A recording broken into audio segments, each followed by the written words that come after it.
Hello sa mga kamasam natin dyan. At i-share ko sa inyo yung isang pamamaraan na tinuro ko rin sa iba ng paglalagay nito. Instead na darak, itong kick booster. Ayan.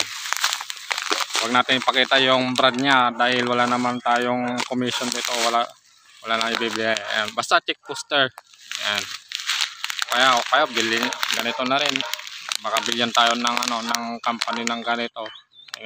Na-endorse yung kanilang products. Ayan chick booster.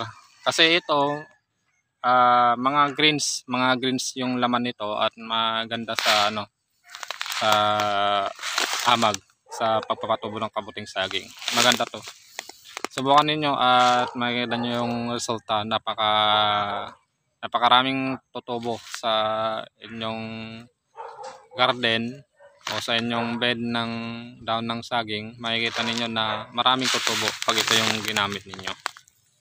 Yan. At ito optional lang sa mga gusto lang dahil naman to, maganda rin kaysa sa darak kung wala kayong darak. Yan, meron ganito sa mga pala ito, sa mga supplier sa agriculture. Yan.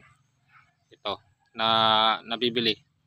Kaya sa mga gustong sumubok, gagawa tayo ng panibagong video patungkol dito. Ayan, sa karton at saka sa puno ng saging. Ayan.